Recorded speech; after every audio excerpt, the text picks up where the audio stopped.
DisNewsYouKnow Podcast. My name's Marlon. I'm the MD Sign Capsule talking about disputed news in the UK. Explore the stories and give a little opinion.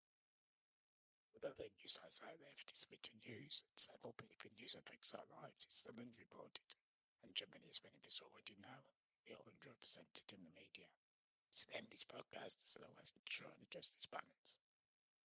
The first story is from Disputed News Service, and it says, the number of disabled people in financial trouble doubled, delayed research reveals. That is update these past cuts bill. Listeners of published research have been sitting on for more than a year, showing how the proportion of disabled people in financial difficulty doubled in 2 years. That is update MPs voted for 2 billion years out of work disability benefits. The report is one of 12 detailed research reports, nearly all related to disability employment, disability poverty in the benefit system, that were all widely published on the 17th of July, 8 days after the Universal Credit Bill was approved by MPs. The impact of rising costs of living disabled people in the UK report was commissioned by the Government Disability Unit. Under the last government, the research carried out by Research Institute for Disabled Consumers charity, that's the R, or DC. It was delivered by the government in April 2024, 3 months before last year's election. It took 15 months for the report to be published. It's just the latest example of the government departments sitting for months or even years on vital research related to disabled people with substantial barriers they face in society. The Universal Credit Bill will now see cuts to spending on new claimants for the Universal Credit Health for more than $2 billion a year by 2029-30. Government's decision to widen suits benefits bill was approved by MPs before publishing its research will raise fresh questions about the transparency and democratic process of the Labour government, including the Minister for Social Security and Disability, says Stephen Timms. RIDC survey with more than 1,400 valid responses from a panel of disabled people took place in October 2023. The report reveals that the proportion of disabled people surveyed who said their financial situations were quite difficult had risen from 18% in December 2021 to 27% in March 2023, and then to 39% in October 2023. In the year up to October 2023, 3/5, 61% of disabled people surveyed said they could not maintain a temperature needed for their impairment or health. While 4/5, 10% of people would strongly agreed that their independence had reduced because of rising cost of living. More than half, 52% of those surveyed in October 2023, said they could no longer afford to buy everything they needed for their impairment condition or access needs. In the year leading up to the rising cost of living meant 60% of disabled people questioned put down or stopped using their car or public transport, and 50% of people been forced to reduce their contact with family, friends, or community. 1 in 5, that's 80%, said they had started to use a food bank or the emergency food provision in the previous year. Researchers also found that 64% of those questioned agreed or strongly agreed that they could no longer afford the levels of support or personal care they needed. Or 71% agreed or strongly agreed that the physical health had deteriorated because of rising cost of living. One survey respondent said, energy price increase. I sit in the dark with a blanket over me instead of moving around my home. I can't afford to shower as often, and having used my pump feeder to save electricity. Another said, eating less to save money, cancelling medical appointments to save fuel. Third disabled respondent said, can't go out much, only as I can't waste fuel. Too far from bus stops, reluctant to waste fuel and heating, lighting, and TV, or the radio, which would give me company and a voice to listen to, as well as mental stimulation we used to enjoy. By 2030, the Universal Credit Bill will see 750,000 new Universal Credit dependents who cannot work for disability-related reasons have their health element addition frozen at £50 a week compared to the £97 a week that existing claimants currently receive. Just 80,000, less than 10% of new claimants will be protected from this cut because terminally ill or qualify for labour's new severe conditions group. The DWP did not provide a statement about the delay in publishing this and other reports, but said that its research was published in line with the government's social research protocol and that where appropriate it grouped together publication reports on similar issues. Well, I guess my only response would be that, again, it's not good enough, and to delay such reports, but I'm surprised. Obviously, it's a political manoeuvre, and we know why, really, because those reports been published earlier clearly with evidence that goes totally against the grain of the narrative that the government and others were putting forward in response to providing evidence for why they were, well, fair evidence for why they felt the the original 5 billion cuts, which ended up being 2 billion cuts, were needed. So obviously, you can clearly see that this is well, one could argue about propaganda strategy, though they wouldn't say that. It's a delay, but it's, delay bad news, and then you publish these reports afterwards.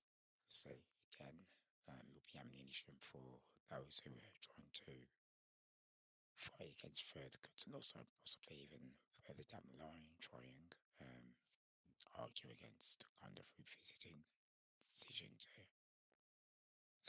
publish this bill and maybe make further amendments down the line for the reason why they were detrimental in the first place. The statistics, well, one would say they were shocking, but if you're being honest, over the pace of the last 14 years, what we would expect. I mean, these statistics would have been presented at any time in the last 14 years. See, there's a decline in energy crisis in the last few years post-pandemic.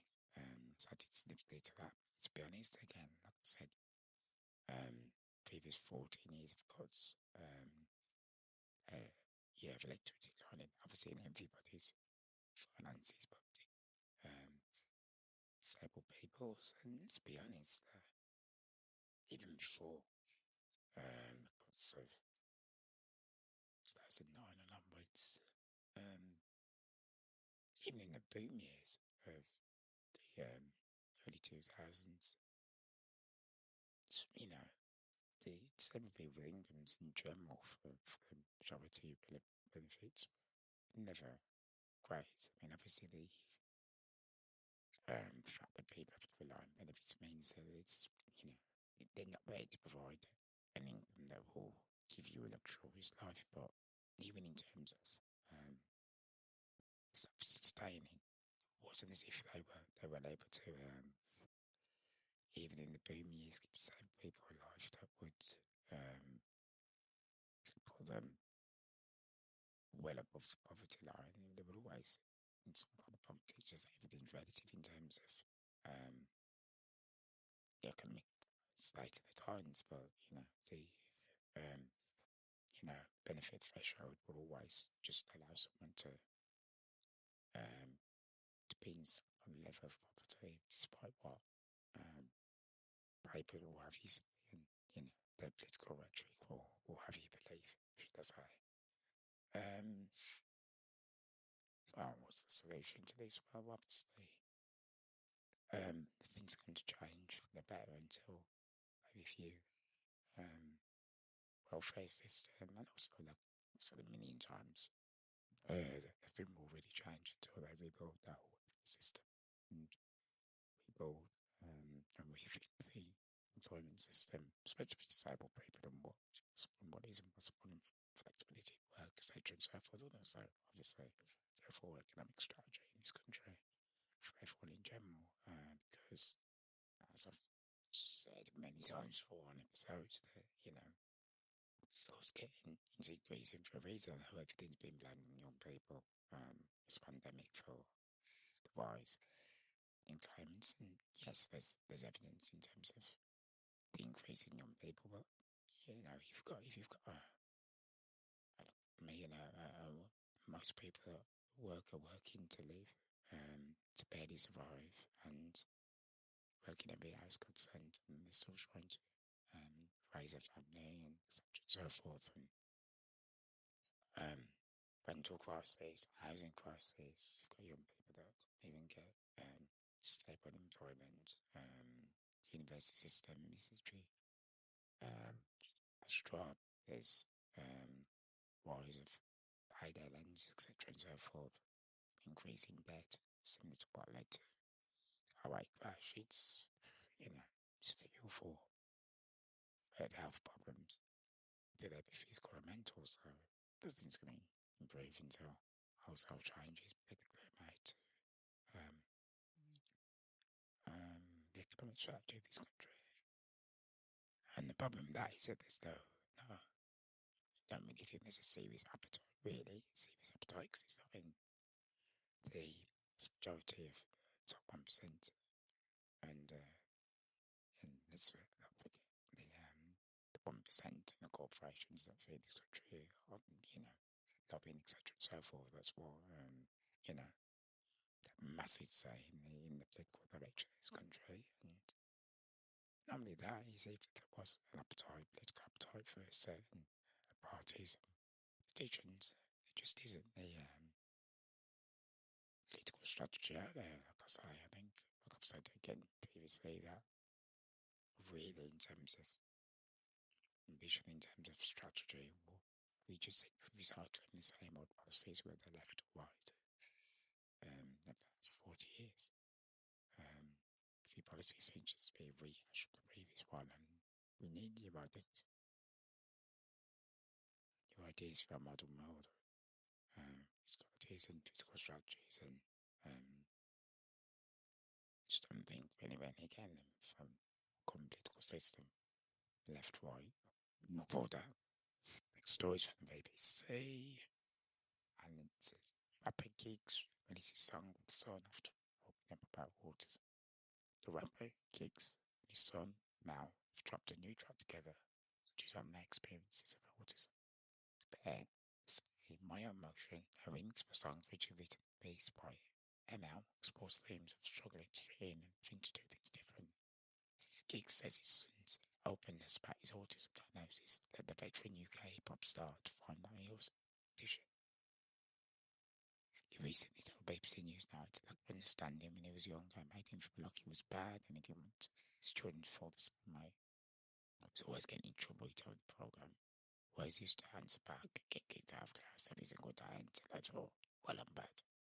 The rapper says he took the message through life and he ended up in prison twice before being saved by music. The track resonated with rapper Lix, who also has autism. She told BBC News Speech she had similar experiences to Giggs at school. I did get sent off class a few times for talking back or whatever. The 20-year-old rapper Croydon says, I was distracted and I wasn't focused on lessons. Folk game UK star wasn't diagnosed until she was 18 and said having artists like Giggs shared experiences helped her come to terms with her own. I was really upset because of the stigma behind it, she says. A lot of people feel like if they have autism are slow or they're stupid because I've never heard anything different. It was devastating news to me. Then I learned more about it. I heard Giggs had it. People I look up to. It's always like, well, there's actually nothing wrong with having autism. The track also inspired people like Ethan Albert. One of the lines in the song, I used to be ashamed, I used to hide it, but now I own it. It's really cool, he says. The 20-year-old who has autism and says it's such a wide spectrum. So it can be hard to figure out yourself how you're going to fit into things. He says it's awesome that someone like Giggs, his influence, publicly say that condition doesn't have to stop you from doing what you want. Music is so important for stuff like this, he says. It'd be so powerful. That's really good story in terms of, again, good representation and, let's not beat around the bush. We're talking about a major current UK hip-hop star with a lot of clout, and for him to kind of come out with this news, and also bring for his son as well to share those experiences is nothing but a positive thing. A lot of these other present UK hip hop with autism, and it's again it's only about positive representation and the fact that like I've just seen in that article that people that are inspired, and there's many more that are going to be inspired, especially because of much of a figure Giggs is. Yeah, news story, great news story. I've another drink. Yeah, the story's from the Irish Times. It says game-changing dyslexia screening tool tested in Irish schools. Every year, millions of children enter school with undetected literacy needs. Under today's system, it can take up to 5 years for a child to receive diagnosis of dyslexia. By then, they've already struggled to distinguish and fallen behind, says Joel Fernandez, a founder of early intervention tools, which has created a screening method that picks up signs of early literacy problems in 4 to 6-year-olds. Fernandez says no teacher wants a child to struggle. The logistics for the current dyslexic screening process, which is individual, manual, and takes about 40 minutes per child, poses real challenges for schools. Parents can opt to have a child assessed privately, and is estimated 80% of diagnoses are made this way. However, it costs around £900, which puts it beyond the reach of many families. We are ending the wait to fail model in education, solving the early literacy problems by making it feasible earlier, actionable timely, and support more equitable, says Fernandez, who understands what it's like to find education difficult because his own dyslexia went undiagnosed. That said, he did not let it stand in his way, and he spent the past 20 years in education, publishing and digital innovation with previous startup experience, stint as a commercial manager for digital solutions with educational resources company Marlon, and 5 years as a senior industry advisor in edtech and publishing. With the European Bank of Reconstruction and Development, Early Intervention Tools was established in mid-2023. The company is a Trinity College spin-out and came into being because the university wanted to see the results of a research carried out jointly with the Marino Institute of Education and Learning Research Innovation Centre.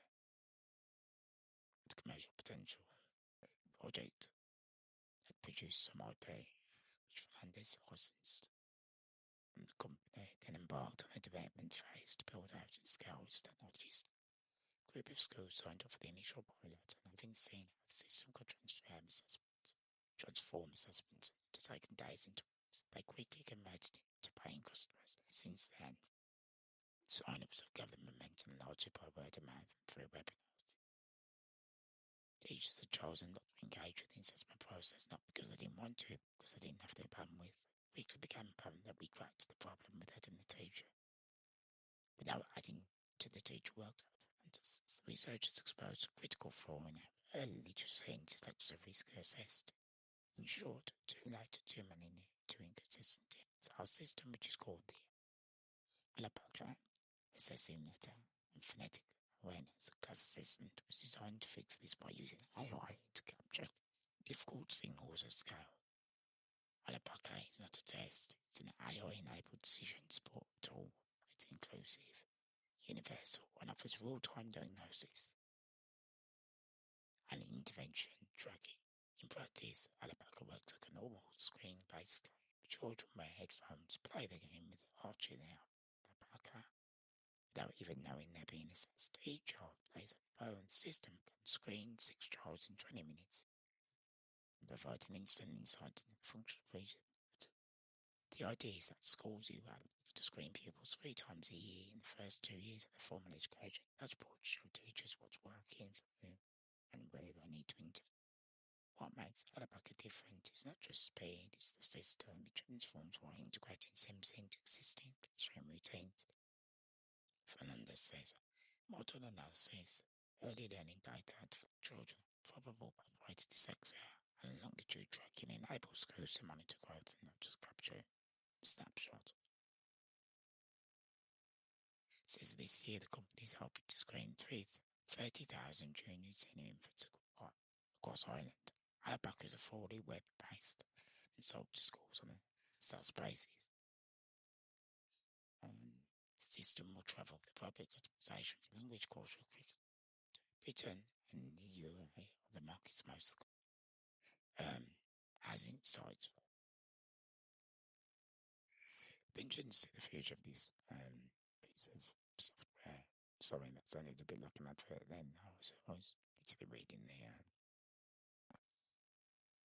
extracts from the article, although I know it sounded like a sales sheet, but it wasn't. It was from the Herald Times. But no, it does look any tool that can help with assessment of certain things, especially dyslexia and those kind of things. Potentially positive, obviously, early doors with AI and stuff. So, we don't know how accurate it can be, but obviously we'll go through beta testing and further testing. Obviously, it's been shipped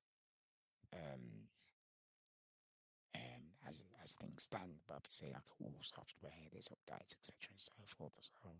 They'll be improving hopefully as it goes along. Hopefully, it's a positive thing on the horizon. And look, I know we were worried about the future of our and stuff, and they are, there's positives and negatives, and people at the moment are very worried about the negatives and the impact it's going to have, particularly on employment, etc., and so forth, and taking over jobs and stuff. But I've always said that AI.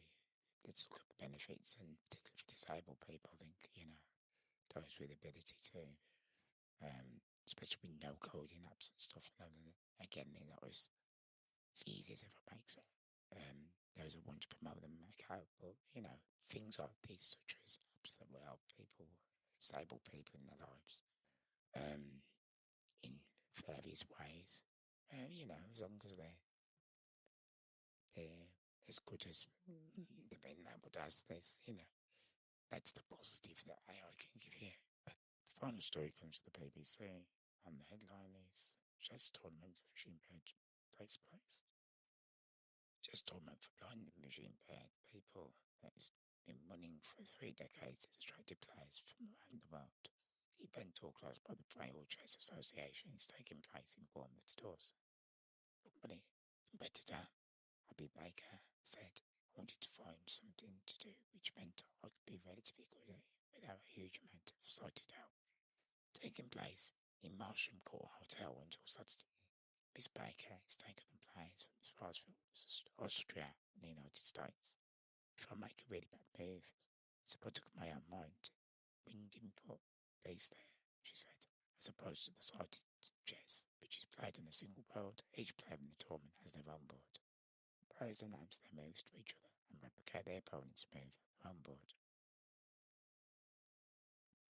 That allows them to keep track of the board by feel without having to reach over and touch the opponent's pieces.